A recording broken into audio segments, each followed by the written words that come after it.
Pessoal, a gente vai começar agora com a semântica do cálculo de predicados de primeira ordem, tá? Então vamos prestar atenção nessa aula, né? Porque a semântica do cálculo de predicados de primeira ordem, ela pressupõe um pouco de teoria dos conjuntos. A gente tem uma aula sobre isso, tá? Então quem tiver dúvida sobre teoria dos conjuntos, é bom ir lá olhar a outra aula, tá bom? Então vamos lá. Então vamos começar falando de maneira um pouco informal do que é uma estrutura, tá? Então uma estrutura é a entidade semântica do cálculo de predicados de primeira ordem, da mesma forma que uma valoração é a entidade semântica do cálculo do cálculo proposicional, né? Então, no cálculo proposicional, uma interpretação ela só diz se uma fórmula é verdadeira ou falsa, porque o cálculo proposicional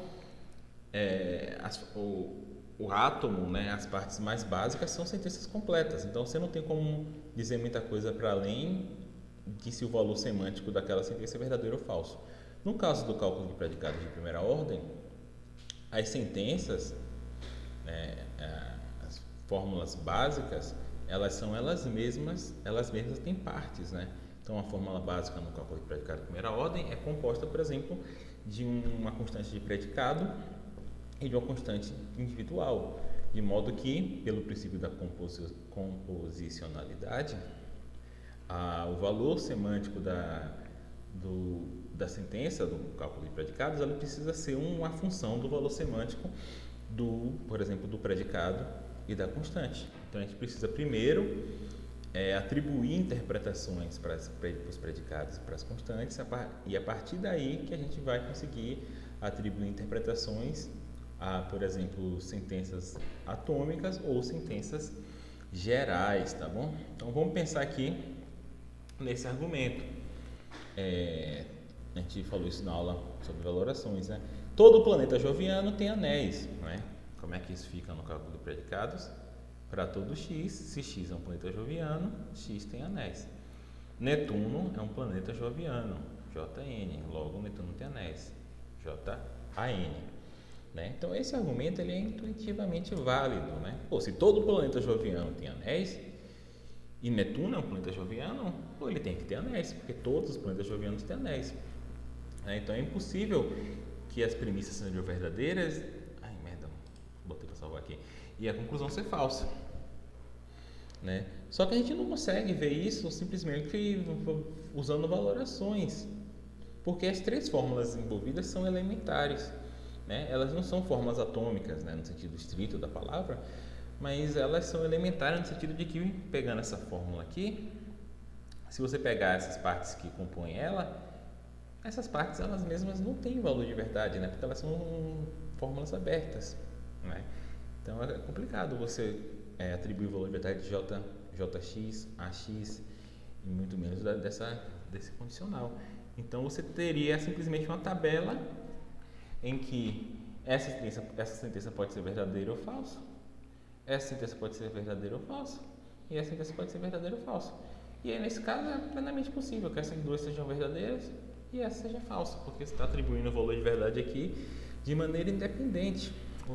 E essa ser falsa. Você está atribuindo o valor de verdade aqui de maneira independente.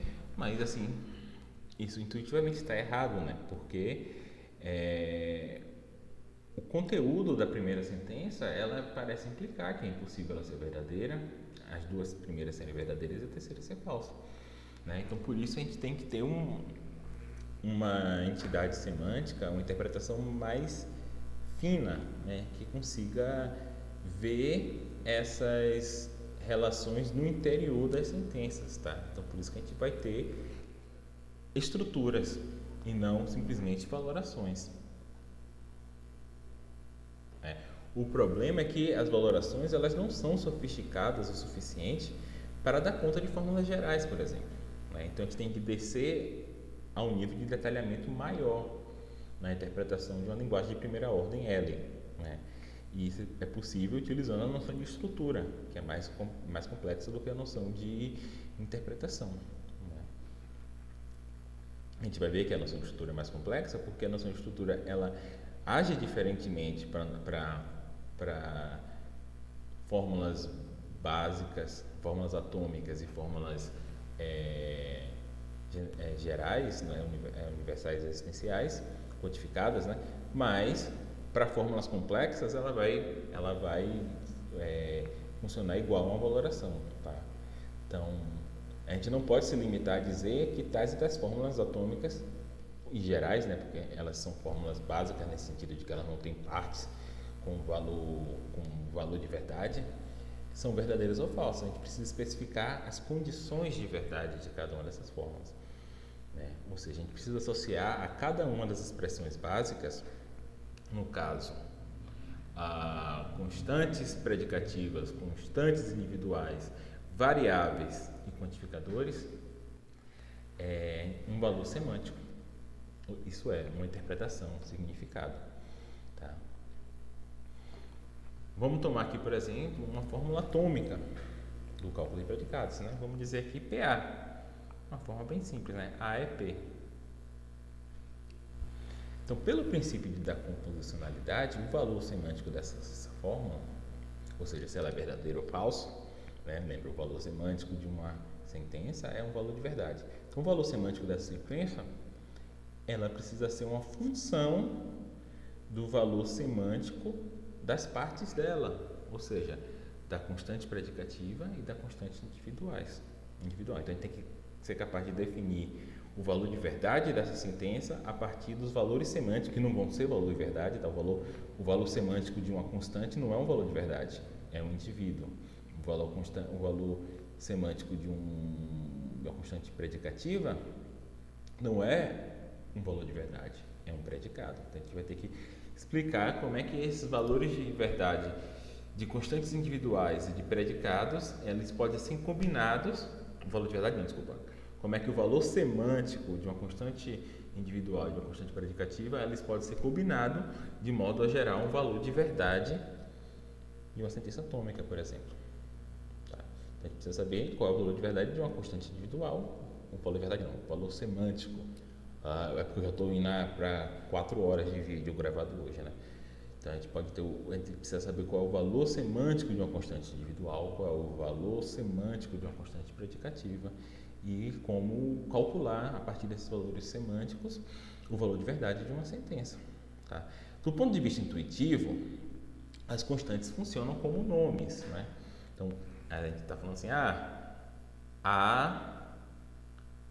denota Alice, né? Então a é como se fosse o nome de Alice na nossa formalização. Então as constantes individuais elas funcionam como nomes, de modo que o valor semântico dela precisa ser um indivíduo, né? É assim que o nome funciona. O valor semântico do nome Danilo sou eu, o indivíduo Danilo. Né? E por outro lado, se P é um símbolo de propriedade, seu valor semântico precisa ser uma propriedade. Aí precisa saber como é que a gente vai interpretar propriedades no cálculo de predicados. E se for uma relação binária, o valor semântico dessa constante predicativa, né, binária, por exemplo, precisa ser uma relação. Mas a gente vai precisar ver como é que a gente vai representar relações no cálculo de predicados, né? E lembre que o valor de verdade dos símbolos lógicos, dos conectivos, ele já tem um significado fixo, né? A gente já sabe esse significado. É dado lá pelas tabelas de verdade, né? A gente não vai precisar se preocupar com eles, a gente vai continuar usando os mesmos significados dados pelas tabelas de verdade que a gente estudou anteriormente, tá? Então, o papel de uma estrutura, que a gente vai ver a seguir, é o de especificar os valores semânticos dessas coisas, das constantes predicativas, das constantes para relação, das constantes individuais. A gente vai ver também que das variáveis e dos quantificadores, né? Então, quando a gente tiver a noção de estrutura, aí a gente vai poder definir a noção de consequência lógica. Vai perceber que agora eu não estou falando mais de consequência tautológica. Consequência tautológica é a consequência que diz respeito apenas à tabela de verdade, consequência do cálculo proposicional. A consequência do cálculo de predicados a gente chama de consequência lógica, tá? Porque a gente pensa que o cálculo de predicados é a lógica, né? É a lógica clássica, né? Pelo menos essa é a noção padrão. Então a gente vai definir a noção de consequência lógica a partir dessas entidades que a gente vai explicar o que são as estruturas. Da mesma forma que a gente definiu a noção de consequência tautológica a partir das valorações. E vai ser a mesma coisa, na verdade, tá? Então, uma conclusão vai se seguir de determinadas premissas se todas as estruturas que verificarem as premissas verificam a conclusão. A mesma coisa, só que no outro caso é todas as valorações que verificam as premissas verificam a conclusão, ou seja, todas as linhas da tabela de verdade em que as premissas são verdadeiras, a conclusão é falsa. Aqui a gente vai ter algo parecido, né? Uma conclusão vai se seguir de um conjunto de premissas se todas as estruturas que valorarem como verdadeiras as premissas vão valorar como verdadeira a conclusão, né? Então, essa nova noção de consequência lógica valerá para todo o cálculo de predicados de primeira ordem, ao contrário da noção anterior, que só vale de consequência tautológica, né, que só vale para o cálculo proposicional ou para o fragmento do cálculo de predicados que se comporta como o cálculo proposicional, né? Para algumas partes do cálculo de predicados. A gente viu que a gente consegue resolver alguns argumentos utilizando a consequência tautológica, mas outros argumentos, como o caso do argumento acima, né, dos planetas jovianos, anéis, etc., a gente não consegue, tá? Então, ao construir uma estrutura, e as pessoas por algum motivo utilizam letras góticas para a escritura, fica muito chique, nesse caso essa letra gótica aqui é um A, tá? Então é um tipo de letra gótica, acho que é Frankish, né? Tem mais de um tipo de letra gótica, eles utilizam isso daí para a estrutura. Essa aqui é a estrutura A em letras góticas. Então, ao construir uma estrutura A para uma linguagem de primeira ordem, a primeira coisa a fazer é delimitar o domínio das entidades das quais estamos falando, né? Ou seja, a gente vai estar falando assim, para todo X, existe um X, né? E a gente quer saber qual é o domínio, ou seja, em relação a que coisas esse X varia, né? Sempre um exemplo que o professor meu dava era o seguinte: quando uma mãe fala todos para a cama, né, ela não está falando das lagartixas do jardim e muito menos das formigas da cozinha. O todos aí, né, o domínio de aplicação dessa fórmula são os filhos, né? São as pessoas da casa, talvez, ou os filhos, né? Então a gente precisa saber sobre o que nessas fórmulas estão falando, sobre quais indivíduos, qual é o conjunto de indivíduos que formam esse domínio, né? Então, a primeira coisa que a gente saber para a estrutura é saber qual é o domínio da estrutura, ou seja, sobre quais indivíduos se estamos falando. Muitas vezes a gente fala no universo do discurso, ou seja, esse nosso discurso está atuando sobre qual universo, né? Então, se a gente estiver falando de matemática, nosso universo vai ser composto de números muitas vezes, né? Se for aritmética. Se a gente estiver falando de geometria, nosso universo vai ser de pontos e linhas.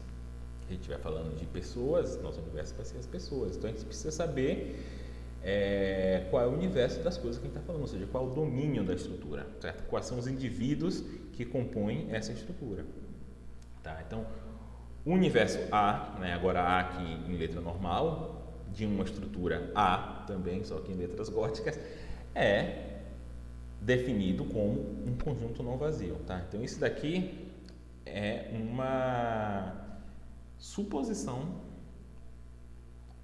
da lógica clássica, tá? A lógica clássica, ela trabalha com domínios não vazios, tá? Então tem que ter pelo menos um indivíduo no domínio, tá? Tem outras lógicas não clássicas, por exemplo, as lógicas livres, que podem trabalhar com domínios vazios, tá?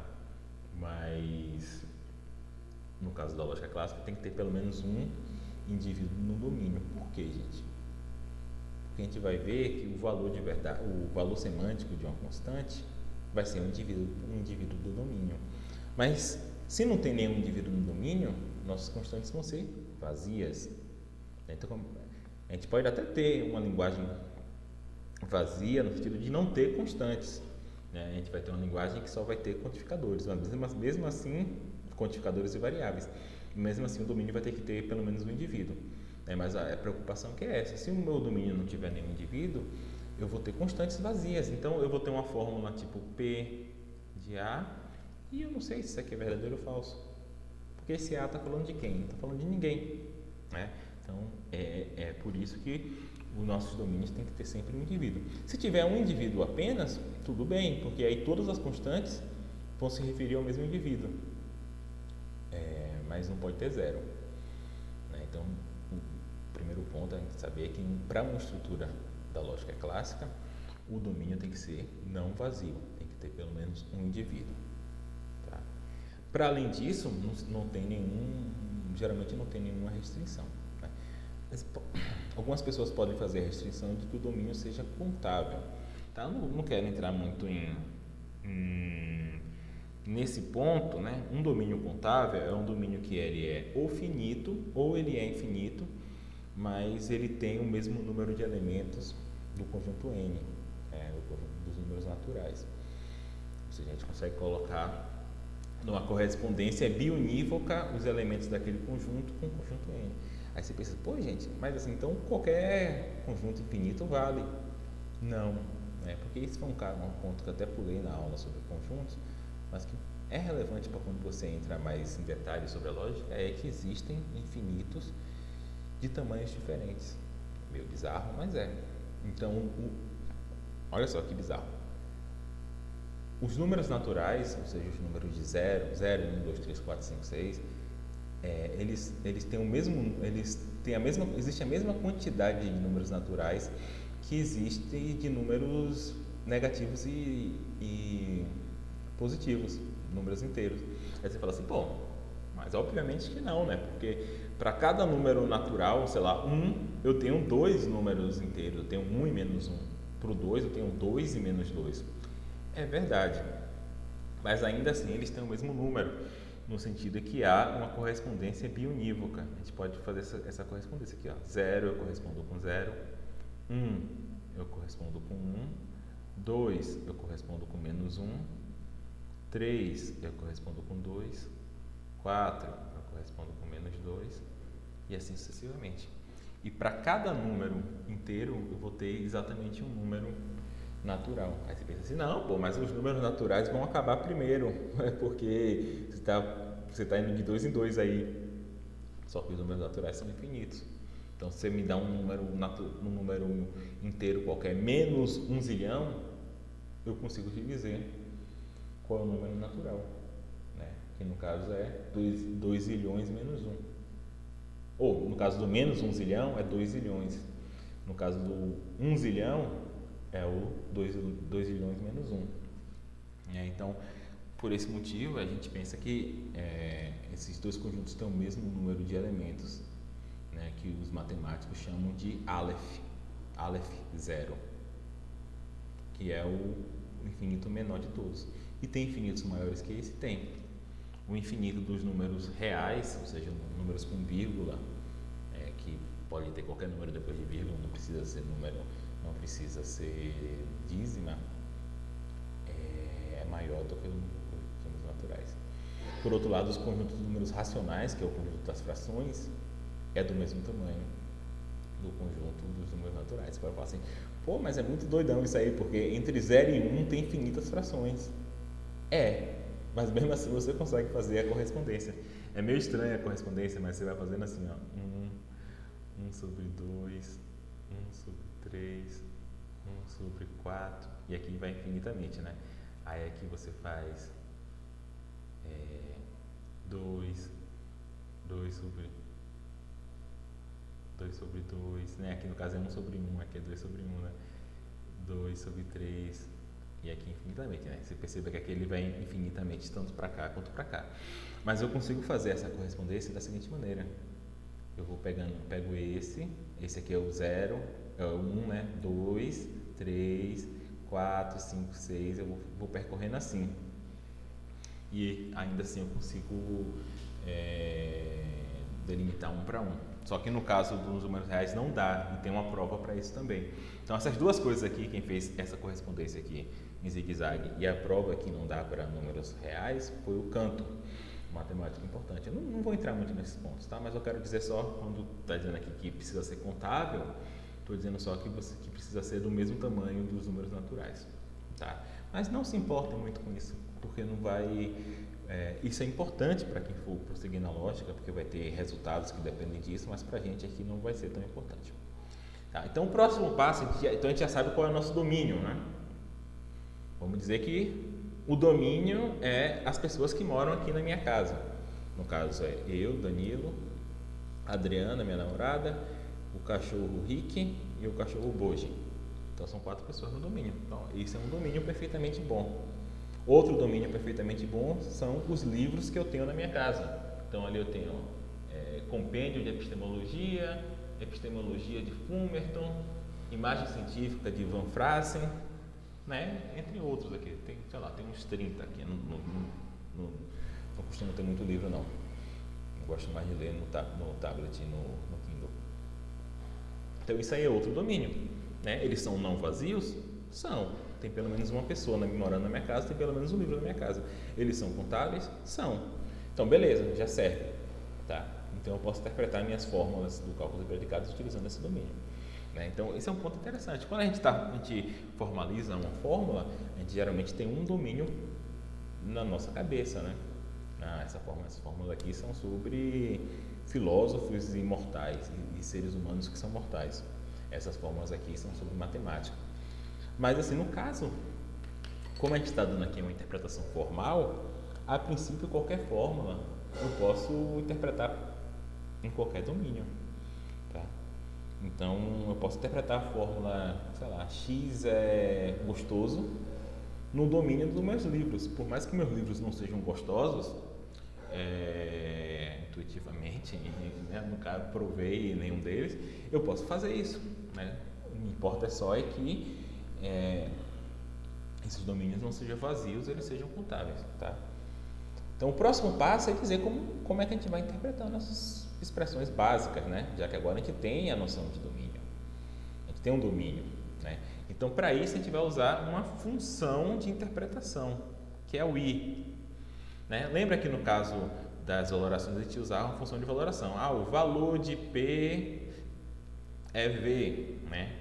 Aqui a gente vai ter uma função I, que ela é mais complexa, porque ela vai dar interpretação não de sentenças completas, necessariamente, mas ela vai dar interpretação de constantes, e ela vai dar interpretação de constantes predicativas e constantes individuais, né? Então essa função I, ela vai associar as constantes não lógicas a certas coisas na nossa estrutura, né? Por exemplo, é a estrutura das pessoas, que é a estrutura cujo domínio são as pessoas que moram na minha casa, né? Então a gente pode definir uma estrutura do cálculo de predicados de primeira ordem, uma estrutura para uma linguagem de primeira ordem, como um par ordenado, né? É comum em matemática, em lógica, a gente definir as coisas assim. Precisa de 2 coisas para fazer a estrutura, né? Precisa do domínio e da função. Logo, uma estrutura é um par ordenado, em que A é o domínio né, que ele tem 2 lugares, né? O primeiro é o domínio, aqui é um conjunto, né, que é o domínio, e aqui é uma função. A gente viu que uma função também ela é definida a partir de conjuntos, né? Então uma função ela, vamos dizer que uma função seja unária, uma função é um conjunto de pares ordenados, em que você tem, deixa eu tirar isso aqui, tá? A gente viu lá na aula de conjuntos, né? Quem não entendeu, vai lá olhar de novo. Você tem uma função que é f de x igual a y, ou seja, ela tem um parâmetro, ela retorna uma outra coisa, um outro objeto. Essa função é um conjunto também de pares ordenados, em que o primeiro é o parâmetro e o segundo é o objeto, né? Então, a gente está definindo aqui uma estrutura nada mais é do que um conjunto e um conjunto de tuplas ordenadas, né? Porque, no caso aí é pares ordenados, porque essa função aí ela é para cada coisa ela atribui uma coisa, certo? A gente tem que ver agora o que são os atributos, o que essa função aceita como parâmetro e o que ela retorna, tá? Em que A, então, nesse par ordenado é um universo, ou seja, é um conjunto não vazio contável, E a função I, né? Aí tá assim, escreveu assim, né? I, eu não sei nem escrever essa, sei lá, né? Isso aqui é a letra gótica para, né? Porque está dizendo que essa função é em relação a essa estrutura, mas a gente pode tirar, tá? Subentende-se que a gente pode botar só função I mesmo. Então a função I é uma função de interpretação, cujas características a gente vai ver agora. Né? Então, antes de dar definições rigorosas para tudo, vamos ver como as coisas funcionam, né? De maneira um pouquinho mais intuitiva. Então, vamos dizer que eu tenho a seguinte linguagem, uma linguagem de primeira ordem, que ela tem as constantes A, B, C, D, e ela tem as constantes individuais A, B, C, D, e ela tem as constantes predicativas R, M, C, H e G. Sendo que G é binário, é uma constante predicativa binária, e as outras são unárias. Pronto, essa aqui é a nossa linguagem de primeira ordem. A gente não precisa colocar aí os quantificadores, operadores, etc., porque nem as variáveis, porque isso é igual para todas, né? Então a gente coloca só nossas constantes. Tá? Então essa aqui é a nossa linguagem, né? Então vamos interpretar essa linguagem, né? Para interpretar essa linguagem a gente precisa de uma estrutura para um universo A, em que A é, por exemplo, o subconjunto de alguns seres humanos. No caso, Mortari decidiu que a estrutura dele vai ter como domínio os sobrinhos e sobrinhas dele. Né? Eu poderia definir que o domínio aí são as pessoas que moram na minha casa, o domínio são meus livros, o domínio são as formigas que estão aqui no meu jardim, não importa, entendeu? Isso é o mais doido, não importa. A estrutura pode ter qualquer domínio, desde que ele seja não vazio e que ele seja contável. Então, no caso aqui, a estrutura que ele está formando para interpretar essa linguagem, tem um domínio A, né, que é composto pelas pessoas Ana Maria, Conrado, Dorothy, Elisa, Felipe, Fernando, Gabriela, Juliana, Leila, Mariana, Sebastião e Verônica. Então são quantas pessoas tem aqui no domínio dele? 1, 2, 3, 4, 5, 6, 7, 8, 9, 10. São 12 pessoas. O domínio dele é um conjunto. Então, se tem 12, ele é não vazio e ele é contável. Você viu que eu acabei de contar, né? Tem 12. Então, agora a gente pode interpretar, especificar a nossa função de interpretação. Como eu disse, como as constantes individuais elas funcionam mais ou menos como nome, a interpretação de uma constante individual é um indivíduo do domínio. Simples assim. Então, ele pode simplesmente dizer que A é interpretado como Ana Maria, B como Juliana, C como Sebastião e D como Felipe. Eu só tenho quatro constantes. Você fala assim, pô, Danilo, mas aí tem gente que está sem nome.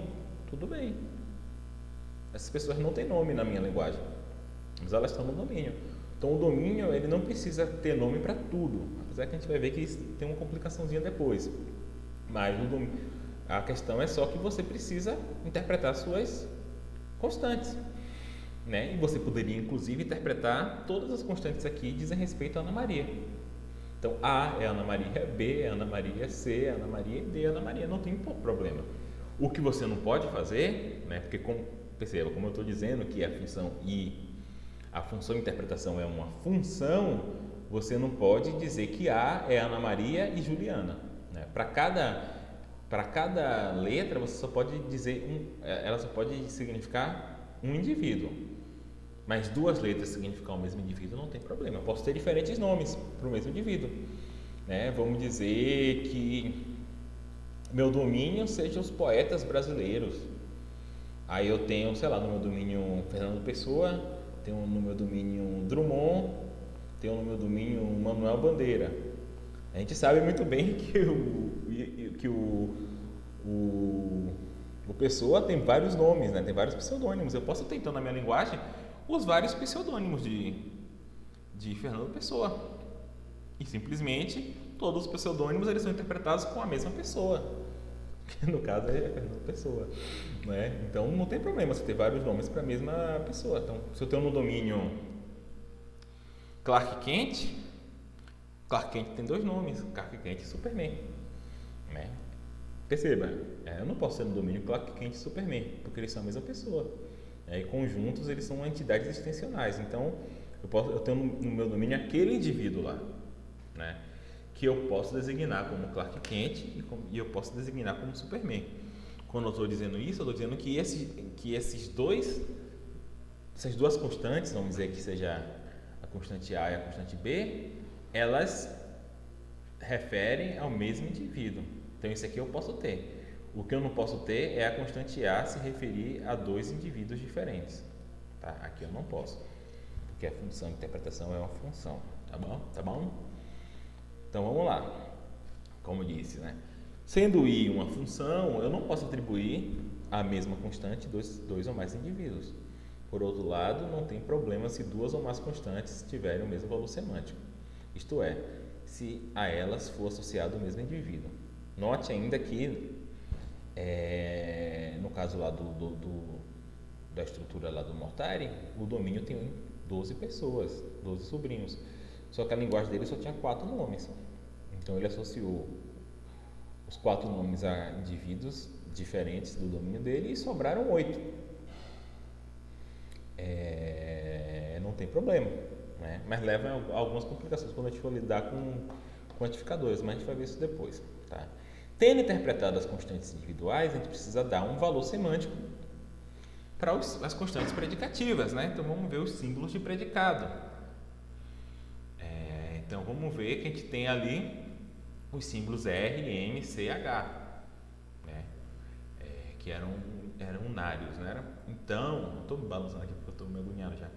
A gente pode dar noções intuitivas para esse símbolo, né? No geral a gente faz assim quando a gente faz exercício. Não, o R quer dizer X é um rapaz, o M quer dizer X é moça, o C quer dizer X mora em Campinas e o H quer dizer X mora em Heidelberg. Né? Isso aí é uma interpretação informal, mas a gente precisa associar esses símbolos na nossa interpretação formal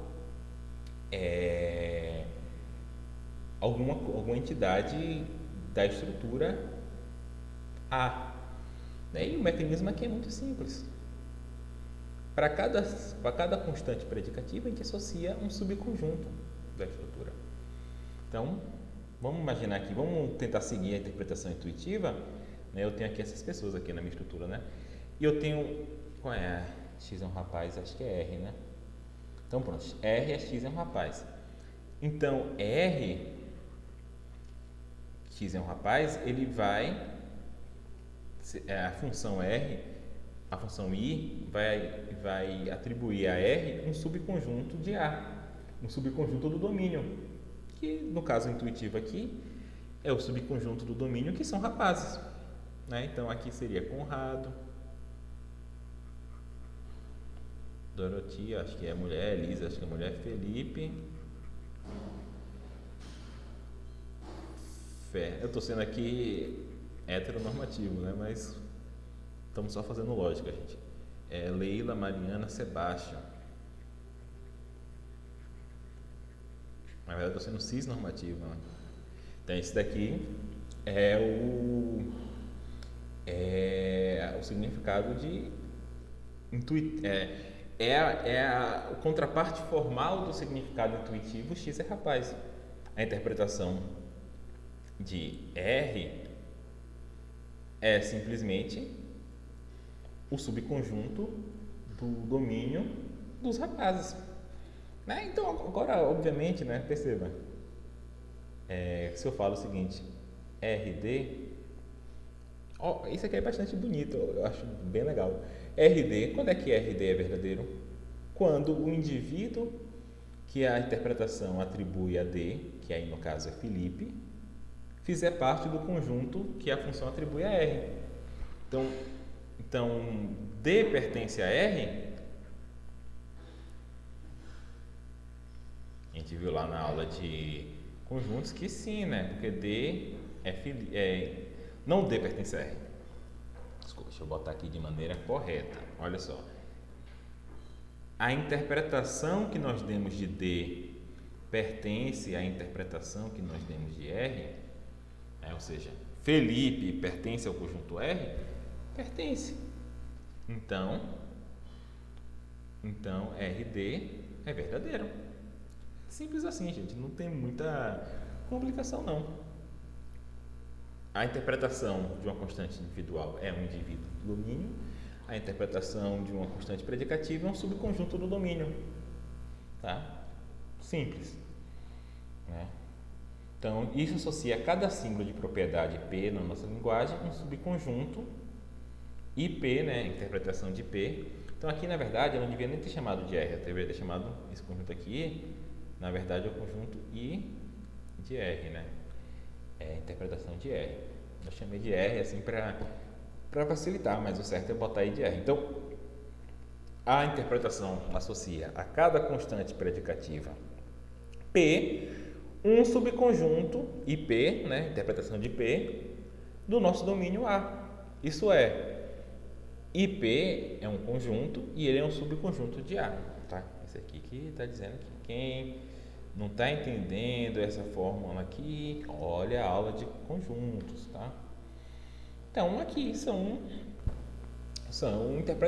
interpretações possíveis, entendeu? Perceba, aqui eu estou querendo seguir, eu como Mortari, a gente está querendo seguir a interpretação informal, a gente está querendo dizer, não, realmente R significa X é um rapaz, M significa X é uma moça, uma mulher, C significa X mora em Campinas e H significa X mora em Heidelberg. E ele colocou aqui, imagino que seja verdade, né? Que Conrado, Felipe, Fernandes e Sebastião sejam rapazes, Ana Maria, Doroti, Juliana, Elisa, Leila, Gabriela, Mariana e Verônica sejam moças, Leila, Gabriela e Mariana moram em Campinas e Verônica, até pelos nomes, né, estrangeiros, Doroti e Sebastião moram em Heidelberg. Pode ser. Mas perceba, como a minha interpretação é formal, eu não preciso seguir a interpretação informal. Eu poderia interpretar essas mesmas sentenças aí utilizando as formigas que moram no meu jardim, entendeu? Tudo bem, formiga ainda pode dizer que é rapaz e moça, mas eu posso interpretar isso aí nos meus livros. E não tem que ter nenhum sentido que R receba a interpretação que faça sentido com a semântica informal, tá? A gente faz isso aqui só para ficar intuitivo, mas não tem. O importante é que a gente vai ver que todas as interpretações que verifiquem as premissas verificam as conclusões. Né? Então você fala assim, para todo x, hx implica mx, e eu digo, essa aqui é a premissa 1. A gente não sabe ainda interpretar isso, mas vamos dizer. E HA, logo MA. Isso aqui é verdadeiro, assim, qualquer estrutura que verifica as premissas, verifica a conclusão, não importa se H é o conjunto dos mortais ou dos homens, se M é o conjunto dos mortais, ou se H é o conjunto das formigas e M é o conjunto das tanajuras. A tanajura também não importa. Se H é o conjunto dos meus livros e M é o conjunto dos planetas. Né? Qualquer coisa que interprete como verdadeiro que todos os planetas, todos os meus livros são planetas, e que A é um livro meu, vai interpretar como verdadeiro que A é um planeta. Então, a gente está seguindo aqui uma interpretação informal, mas não precisa, tá? Então, um ponto importante é isso. O tipo de semântica que a gente está fazendo aqui é uma semântica extensional. Tá? Então, para quem é da filosofia e quem se importa com filosofia da linguagem, isso aqui é um ponto muito importante. O que quer dizer uma semântica extensional? É uma semântica que dá sentido a um predicado, a uma sentença, a partir a um predicado ou a uma constante individual, a um nome, a um predicado, etc., a partir da sua extensão. Qual é a extensão de um predicado? Os indivíduos que têm aquele predicado. Então, o sentido de X é rapaz, ele é dado por um conjunto de rapazes. Eu não estou explicando qual é o sentido, rapaz é um ser humano que se identifica como homem, etc. Não estou dando esse sentido, tá? Não estou dando um sentido, isso seria um sentido intencional, seria eu explicar um conceito utilizando outros conceitos mais básicos. Né? Então, rapaz é um ser, não mais básico, outros conceitos. Né? Um rapaz é um ser humano, tal que o ser humano se identifica como sendo do sexo masculino, etc. Ou um homem é um bípede em plume, né? Uma definição aí de, conta-se que Platão dava essa definição de homem, né? Um bípede em plume. E que aí um filósofo cínico pegou uma galinha, depenou e jogou no meio da academia e falou: aí, seu homem, um bípede em plume. Mas, então essa aí é uma definição intencional, porque eu estou explicando conceitos em relação a partir de outros conceitos. E aqui não, aqui é uma semântica extensional, no sentido de que eu estou explicando o sentido de nomes, o sentido de predicados a partir de indivíduos, conjunto de indivíduos, né? Lembre-se que conjuntos são entidades extensionais, né? No sentido de que o que importa para um conjunto ser igual ou diferente do outro é simplesmente as características que ele tem, né? E perceba que muitas vezes, para a linguagem natural, uma semântica extensional ela pode não bastar, porque a gente tem a princípio conceitos diferentes que têm a mesma extensão, né? As figuras com três lados, as figuras geométricas com três lados e as figuras geométricas com três ângulos são as mesmas figuras, são os triângulos, né? Os triângulos têm três lados e os triângulos têm três ângulos, não tem outra figura que tenha três lados ou três ângulos. Mas talvez você queira dizer que esses conceitos são diferentes, o conceito de ter três lados e o conceito de ter três ângulos sejam diferentes, né? Então, para a linguagem natural, uma semântica ela talvez precise ser intencional, ou seja, ela leva em consideração as notas que compõem o conceito, né? Esse é o jargão da área. Mas nossa semântica aqui é mais brutona, ela é extensional. A gente vai dizer só o conjunto que corresponde àquele conceito. Tá? Então, se eu tivesse aqui onde é que está? Se eu tivesse aqui um predicado C, não, C já tem. Predicado D, que eu não sei nem qual é, não importa. E esse predicado D, ele for interpretado como um conjunto contendo Juliana, conjunto unitário, e eu tiver um predicado E, que é interpretado como conjunto contendo Juliana, para nossa semântica, esses predicados têm a mesma interpretação. Eles são interpretados pela mesma entidade da estrutura, que é o conjunto contendo Juliana. Tá? Agora, se intuitivamente D quer dizer, sei lá, eu não conheço Juliana, né? Não sei como ela é. Se D quer dizer pessoa que tem um caderno felpudo rosa, e E quer dizer pessoa que estuda, que é muito boa em alemão, sei lá, eu não conheço Juliana. Não importa, entendeu? Eu estou dando a mesma interpretação, porque a interpretação aqui só é um conjunto. Então, o significado das expressões está sendo definido por meio de suas extensões, ou seja, no caso de um predicado, um conjunto, no caso de um constante individual, um indivíduo. Note que cada um dos símbolos propriedades associamos a realmente é um subconjunto de A. Né? Então, se eu tenho um domínio A, eu não posso interpretar nada com elementos que não estejam em A, fora do nosso domínio. Os elementos têm que estar todos no nosso domínio, ou seja, os conjuntos têm que ser todos subconjuntos. Né? Não interessa se os elementos associados a R são realmente rapazes, como eu disse, nossa estrutura é interpretação formal. Então, eu posso botar qualquer conjunto ali. A interpretação de R pode ser o conjunto, sei lá, gente, dos cupcakes gostosos. Não importa, entendeu? Desde que seja o conjunto vazio e contável, né? Já que ele tem que ser o subconjunto do domínio, né? E o domínio... desculpa. Cansado. No caso da interpretação de predicados, pode ser inclusive o conjunto vazio, tá? Lembre-se que o conjunto vazio é um subconjunto de qualquer conjunto. Então, eu posso dizer que o predicado, a interpretação de R, é o conjunto vazio. Ou seja, qualquer sentença que eu tiver do tipo P de R, vai ser falsa, porque nada é R, é isso que eu estou dizendo. Por outro lado, se eu tiver a seguinte sentença, deixa eu tirar aqui, intuitivamente, né? Não existe um X tal que R de X, essa sentença vai ser verdadeira, porque realmente o conjunto, a interpretação de R é o conjunto vazio. Tá? Então aqui nesse caso pode ser um conjunto vazio. O domínio que não pode ser vazio, tá? Mas a interpretação dos predicados pode ser vazio. Então, tendo interpretado, aqui eu já falei, e como interpretar relações, né?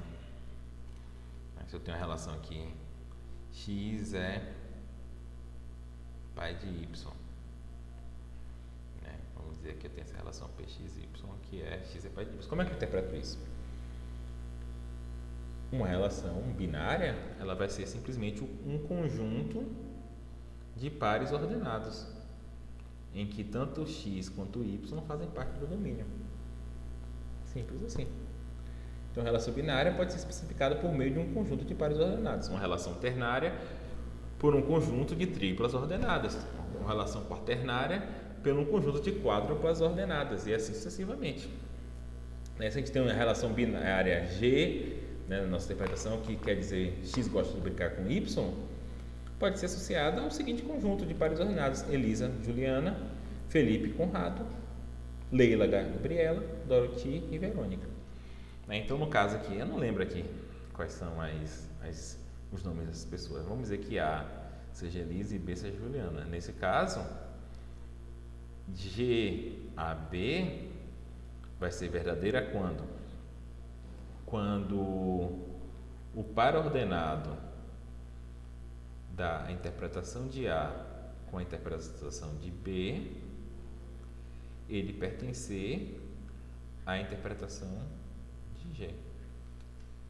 Basicamente. Tá bom, gente? Então, nossa interpretação vai ser um domínio de indivíduos, um subconjunto desse domínio para cada predicado que a gente for interpretar, um conjunto de pares, triplas, quádruplas para relações que a gente vai interpretar.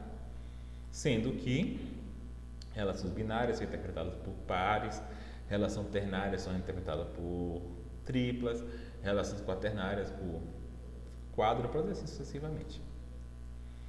Tá? Então, isso aqui é o que eu estava falando antes. Perceba que a estrutura acima é apenas uma estrutura possível para a nossa linguagem L. Tem quantas estruturas possíveis, Danilo, para interpretar essa linguagem? Infinitas. Tá? Esse é um problema do cálculo de predicados em relação ao cálculo proposicional. Né? O cálculo proposicional tem infinitas valorações. Né? O número de linhas da tabela de verdade é o quê? Finito. O número de linhas é 2 elevado a n. Então, você tem 2 elevado a n interpretações para n proposições atômicas. Aqui, para qualquer linguagem, você vai ter infinitas interpretações possíveis. Tá? Então, por isso que a gente não consegue fazer tabela de verdade. A gente não consegue fazer uma tabela de verdade com um número infinito de linhas, por exemplo. Né? A gente morre antes de terminar. Então, isso é uma complicação. Então, a gente vai ter que ter meios mais espertos de resolver problemas de cálculo de predicados, que não é simplesmente listar todas as interpretações. Se a gente for listar todas as interpretações, a gente está perdido, porque tem infinitas. Tá? Então, aquelas mesmas sentenças, a gente poderia interpretar uma outra estrutura aqui muito doida, que é cujo universo, né? A estrutura B aqui, na verdade, esse B aqui deveria ser gótico, né? Eu sei lá como é o B gótico, vou fazer um B aqui bem doidão.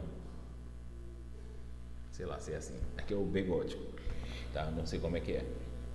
Então, a estrutura B, cujo domínio é o conjunto B, e esse conjunto B é o conjunto do número 1, 2, 3.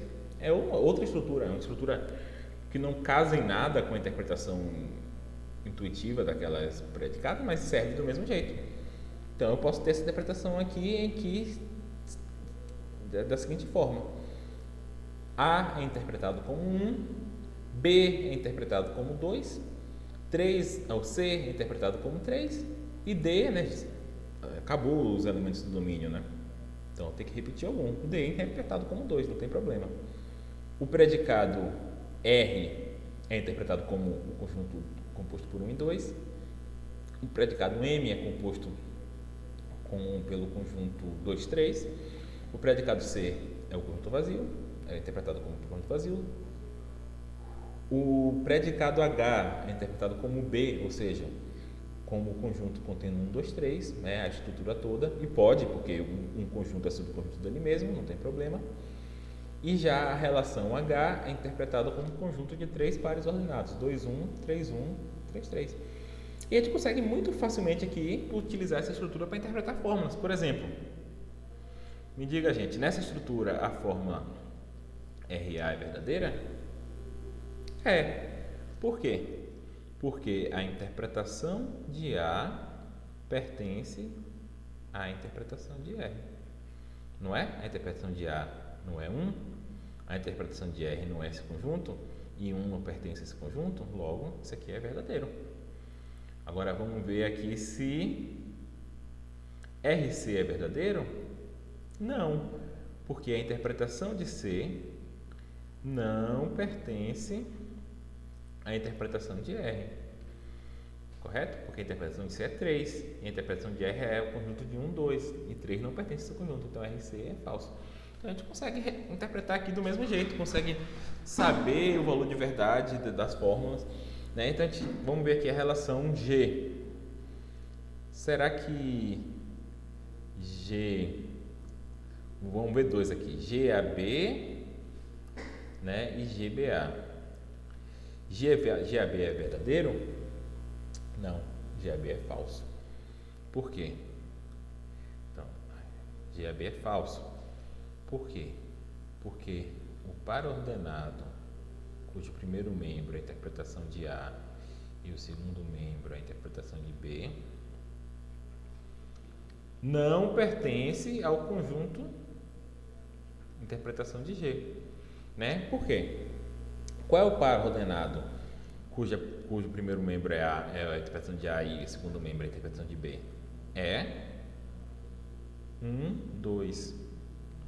1, 2, gente, esse par ordenado pertence a esse conjunto aqui? Não pertence. O que eu tenho nesse conjunto é o par ordenado 2, 1. Que pares ordenado, como o próprio nome diz, ordenado, a ordem importa, né? Mas, por outro lado, essa sentença aqui sai verdadeira. Porque a interpretação de B é 2, a interpretação de A é 1, e o par ordenado 2, 1 pertence à interpretação de G. Né? Então, perceba. Na nossa interpretação formal, a gente não precisa ligar muito sobre como as coisas estão sendo interpretadas, se é informalmente válido, adequado ou não. A gente vai ter, a interpretação é essa aí, e diga se é verdadeiro ou falso. Né? E o que isso tem a ver? Né? É que quando a gente fala que se é possível a interpretação, a premissa é verdadeira e a conclusão é falsa, gente. Se é possível a premissa é verdadeira e a interpretação é falsa, a gente está aberto à possibilidade das palavras terem significados diferentes, por exemplo. Né? Se todo homem é mortal, Sócrates é homem, logo Sócrates é mortal, isso é verdadeiro, não importa como eu estou interpretando o homem. Se homem quer dizer formiga, isso é verdadeiro do mesmo jeito. Que se toda formiga é mortal e Sócrates é formiga, Sócrates é mortal. Se homem quer dizer, não importa como é que eu estou interpretando o homem, se homem quer dizer 1, 2, 3, então se tudo que está no conjunto 1, 2, 3 está no conjunto M, né, que é de mortal, então se Sócrates é um nome de 1, de 2 ou de 3, né, de alguma coisa que está no conjunto 1, 2, 3, é um nome de algo que é mortal. Não importa, tá? Então tenta pensar isso. Então a gente tem que ver por último o que acontece com os predicados erários, né? Ou seja, letras especiais. A gente já sabe o que acontece, né? A gente já estudou cálculo proposicional, a gente sabe que uma letra zerária, né, que ela cumpre o papel de uma proposição, ela é interpretada como um valor de verdade, né? Então, no caso aí, nossa função de valoração, se a gente tiver letras predicados erários, ela vai interpretar esses predicados erários como um dos dois valores de verdade. Né? Por que a gente não colocou isso daí, então, no nosso domínio? Porque esses valores de verdade são iguais para qualquer domínio. Né? Eu posso usar nomes diferentes para eles. Posso dizer 0 e 1, né? gente falou isso, né? Que não importa o nome que você dá para o valor de verdade, não importa que sejam dois, você vai atribuir um para um e outro para outro, tá bom? Então eu vou fazer esses exercícios aqui, vou parar esse vídeo e ir para outro. Construa duas outras estruturas. Isso aqui é chatão, né? Porque eu tenho que ficar olhando lá.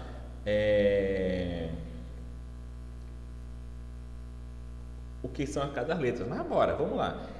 Vou fazer essa A aqui, tá? Então, nosso domínio, né? Vamos dizer que nossa estrutura seja aquele A doidão lá, gótico. Nosso domínio, então, é A. E nosso domínio aqui são o conjunto do X, tal que X é uma capital.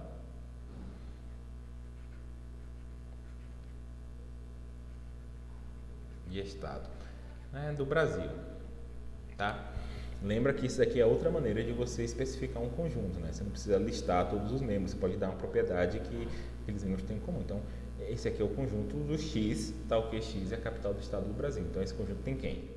João Pessoa, tem Recife, tem Natal, tem Feira de Santana não tem, né? Minha cidade é Natal porque ela não é capital, ela é do interior, então Feira de Santana não está nesse conjunto. Salvador está, Salvador é a capital.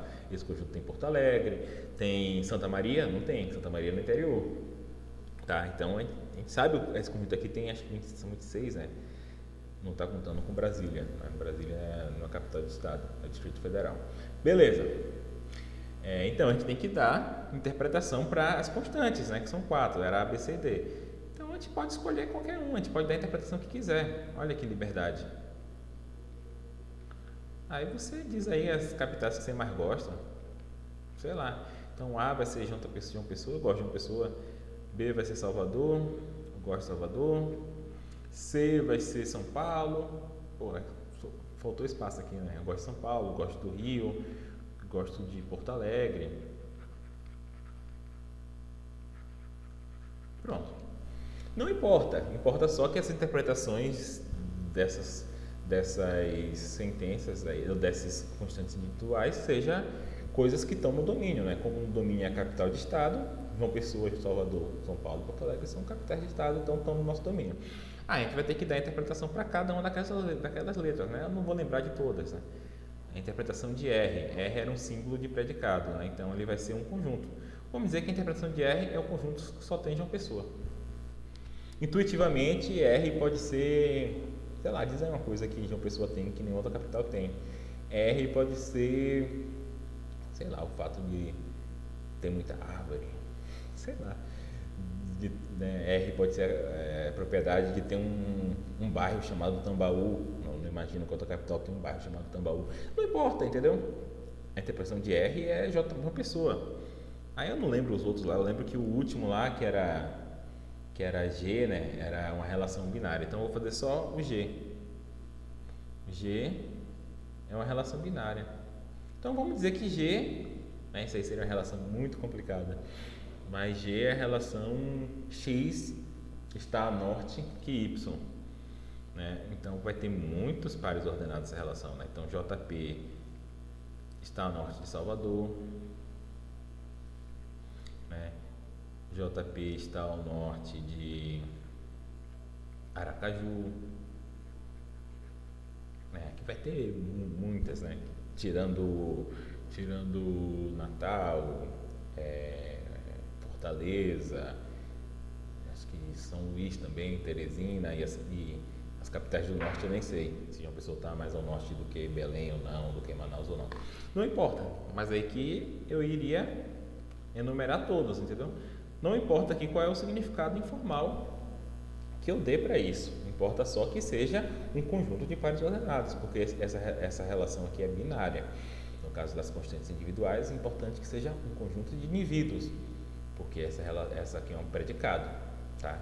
Então, aí vocês usem a criatividade de vocês e façam o que você quiser. Então, está perguntando assim, quantas estruturas a gente pode construir para a linguagem L acima? Infinitas, tá? Infinitas. Porque... para a linguagem L, né? No segundo caso, no B, certamente é infinito, né? Porque no caso do B, nosso domínio é os números naturais, né? Então, nosso domínio é 0, não sei nem se 0 é natural, mas 2, 3, etc. Né? Então, aqui a gente sabe que é infinita, porque eu posso fazer uma estrutura colocando o nome de A para 0, colocando o nome de A para 1, colocando o nome de A para 2, né? Interpretação de A para 3, então só aí já são infinitas. No outro caso, das capitais também é infinito. Por quê, gente? Porque perceba,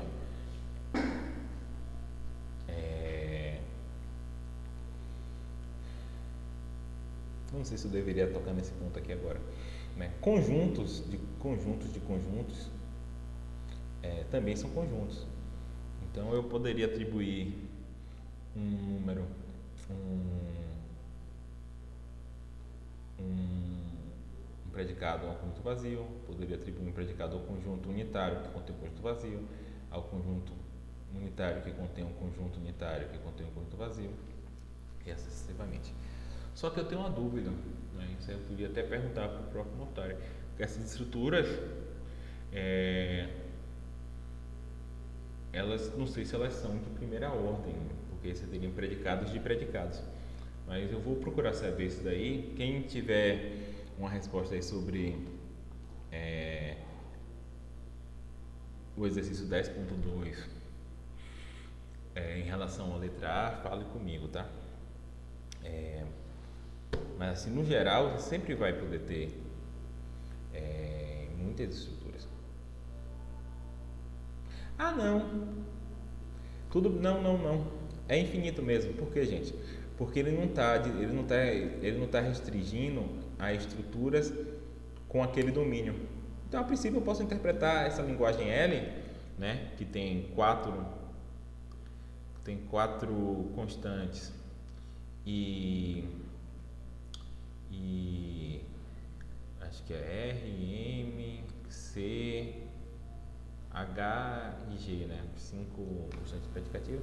Eu posso interpretar isso a partir de infinitas estruturas com domínios diferentes. Eu posso interpretá-la com domínios dos meus naturais, as formigas da minha casa, meus livros da minha casa. Então são infinitas, tá? Para os dois são infinitas. Eu estava pensando na questão mais específica de quantos domínios eu posso interpretar, de quantas estruturas existem, sendo que o domínio é o conjunto das capitais do Brasil, né? Então aqui acho que tem uma conta que você faz, que eu tenho que pensar direito qual é a conta. Mas assim, a resposta do 10.2 é infinitas, tá?